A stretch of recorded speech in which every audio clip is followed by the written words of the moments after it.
Assalamualaikum warahmatullahi wabarakatuh. How are you friends? I hope all of you are in good condition, right? Okay, today I will present about penelitian grounded theory, penelitian etnografi, also penelitian kasus studi. Nah, di sini kelompok kami ada 3 orang.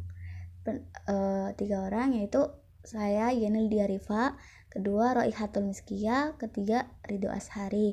Nah, materi pertama akan disampaikan oleh saya sendiri, dan materi kedua akan disampaikan oleh Roihatul Miskia, dan materi ketiga akan disampaikan oleh Ridho Ashari. Oke, kita masuk dalam materi pertama. Penelitian grounded theory. Di sini saya akan membahas tentang pengertian. Apa sih pengertian penelitian grounded theory? Penelitian ini adalah pengembangan atau dihasilkannya teori yang berkaitan erat dengan konteks dari fenomena yang sedang diteliti. Jadi, di sini di penelitian grounded theory ini berfokus pada hasilnya teori yang akan dihasilkan oleh fenomena yang sedang diteliti gitu. Tujuan penelitian ini adalah untuk menghasilkan atau menemukan teori skema analitis abstrak dari satu fenomena yang berhubungan dengan situasi tertentu. Jadi tujuannya adalah untuk menghasilkan atau menemukan teori.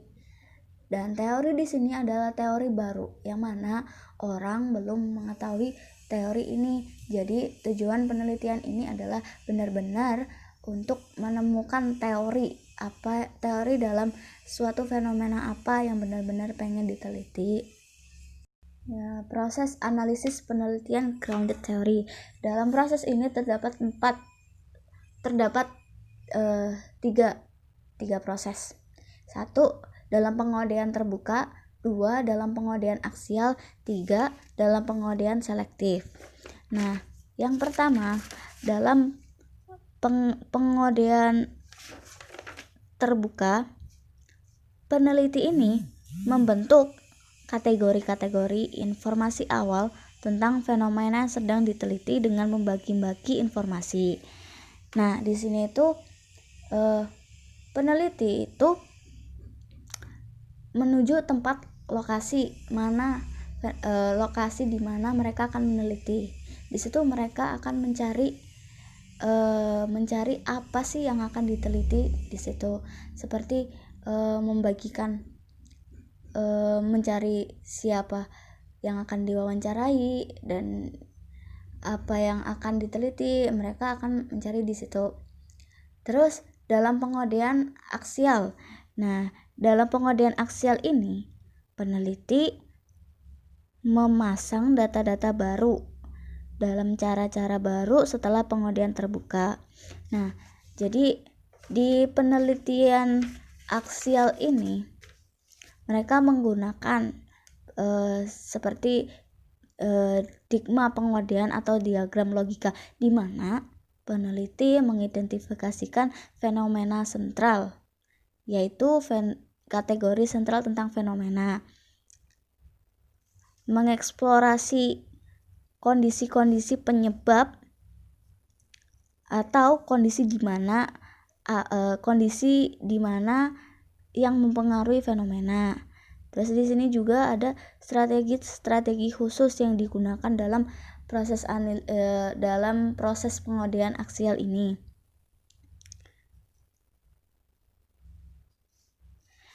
Terus yang ketiga dalam pengodean selektif. Dalam pengodean selektif ini peneliti menggunakan data yang didapat dari pengodean aksial dan terbuka. Jadi mereka memilih data yang menurutnya paling benar dan mungkin paling akurat ya. Jadi mereka menselektif apa yang mereka dapat dari sebuah penelitian fenomena tersebut. Dan pada akhirnya peneliti dapat mengembangkan dan melukiskan matriks kondisional yang membentangkan kondisi-kondisi sosial, historis, ekonomi yang mempengaruhi fenomena sentral. Jadi dalam penelitian grounded theory ini, peneliti biasanya mengadakan 20-30 wawancara berdasarkan beberapa kunjungan ke lapangan untuk mengumpulkan data-data wawancara untuk menemukan informasi yang terus bertambah sampai tidak ada lagi yang bisa ditemukan.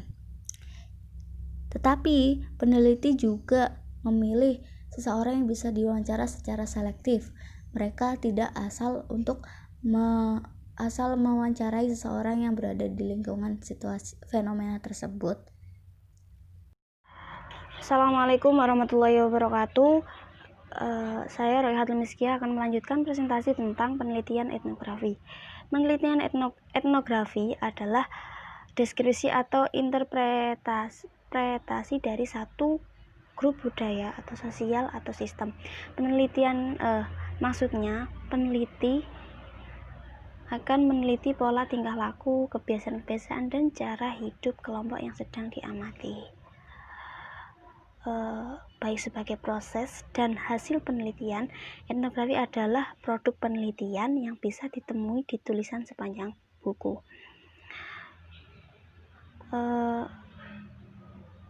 Kita ambil contoh saja penelitian di suatu daerah atau di suatu suku, sebut saja suku A.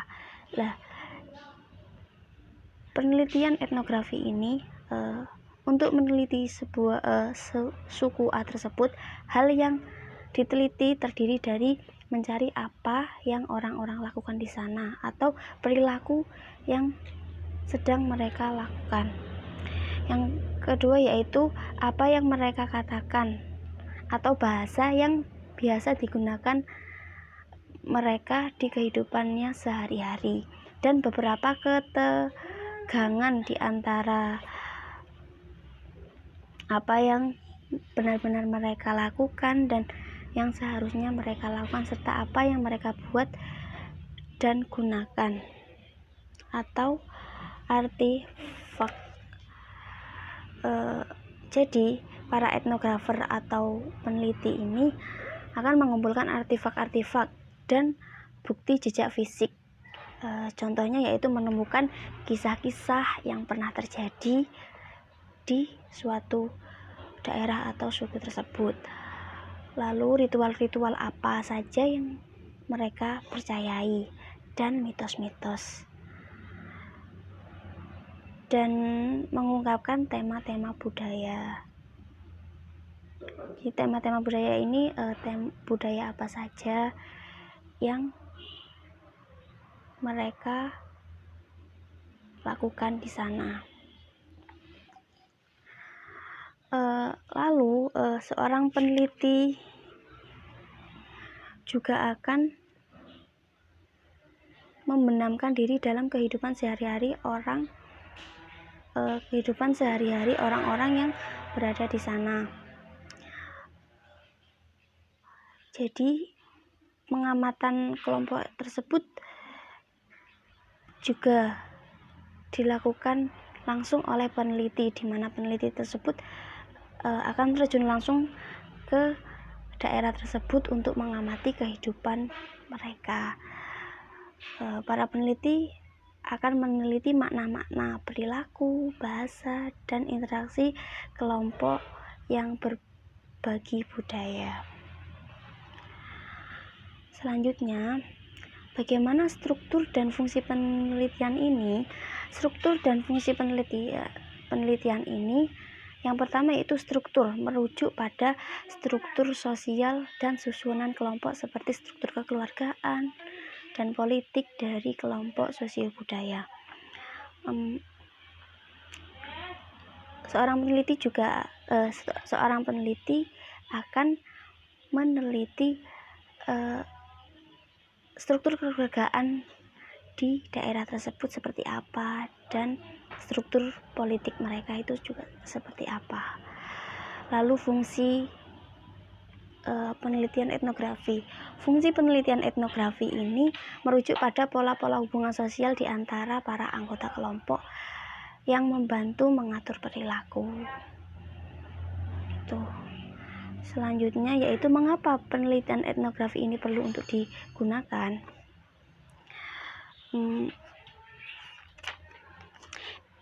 Etnografi menantang untuk digunakan karena alasan-alasan sebagai berikut. Yang pertama, peneliti perlu memiliki landasan.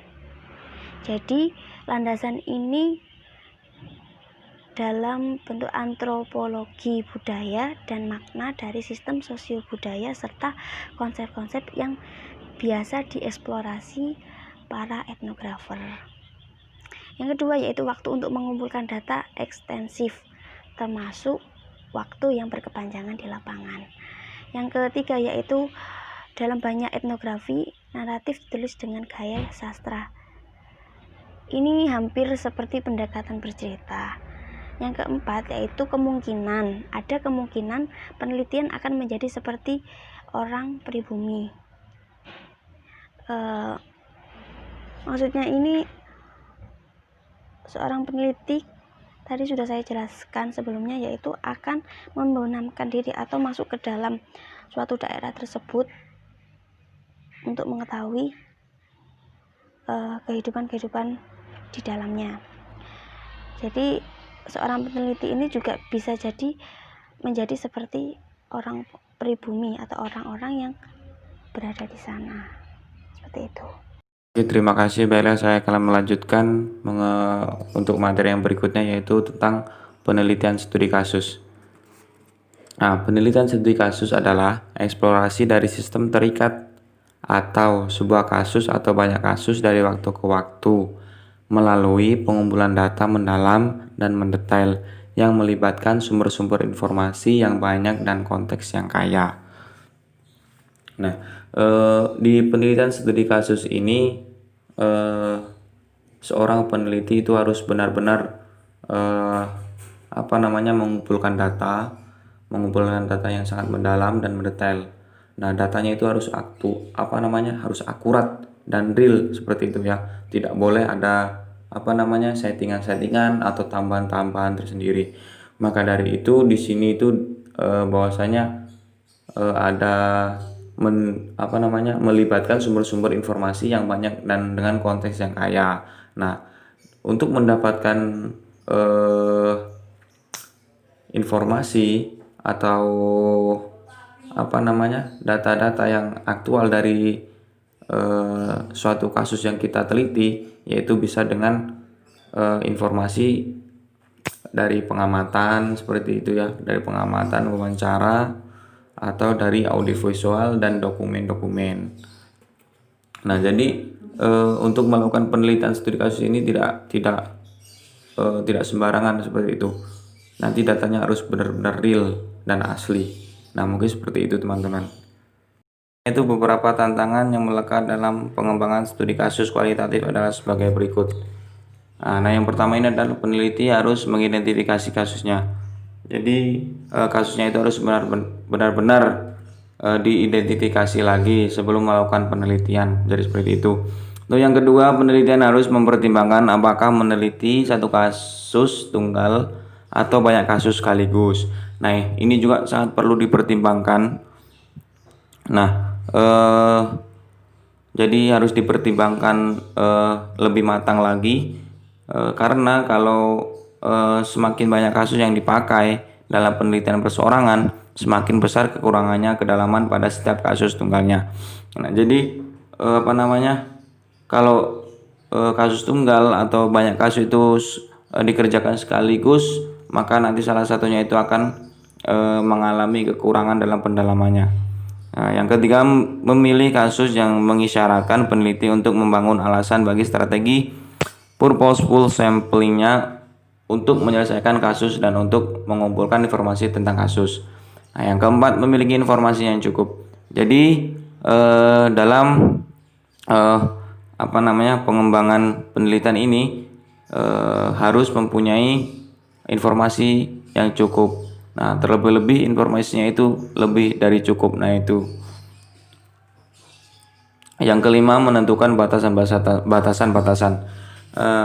Yang dimaksud menentukan batasan-batasan di sini yaitu ketika nanti di lapangan dan bagaimana kasus itu mungkin akan dibatasi dalam hal semisal dan hal waktu dan kejadiannya dan proses yang mungkin akan menantang.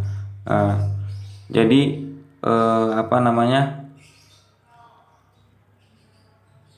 yaitu sudut pandang kasus. Di sini bahwa suatu kasus penelitian kualitatif yang mempunyai karakter tentang yang pertama ini mempunyai prosedur pengumpulan data yang akurat. Nah, jadi di saat pengumpulan data nanti data-datanya itu harus akurat. Yang kedua, rancangan studi multiple realitas. Yang ketiga, data mempunyai muatan asli dan alami. Dan di saat dan data-datanya itu harus asli, selain akurat datanya harus asli dan alami. Yang keempat, dimulai dari kasus per kasus. Nah, ini jadi untuk memulai itu harus bertahap ya, dari kasus pertama, kasus kedua, dan seterusnya. Yang kelima, menggunakan metode secara detail. Jadi jikalau menggunakan metode-metode itu, dalam penggunaan metodenya itu harus detail. Dan selanjutnya, menghasilkan pengalaman penelitian untuk menghadapi verisimilitude dan analisis data yang menggunakan teknik abstraksi berbagai ragam level. Selanjutnya yaitu hubungan lintas kasus. Nah, dalam hubungan studi kasus ini, peneliti menduduki tempat netral untuk menghadapi dilema Quintine dilema. Nah, bisa dikatakan seperti itu karena suatu keberhasilan maupun kegagalan dalam usaha mengembangkan penelitian itu bergantung pada usaha dan kemampuan dari seorang peneliti itu tersendiri.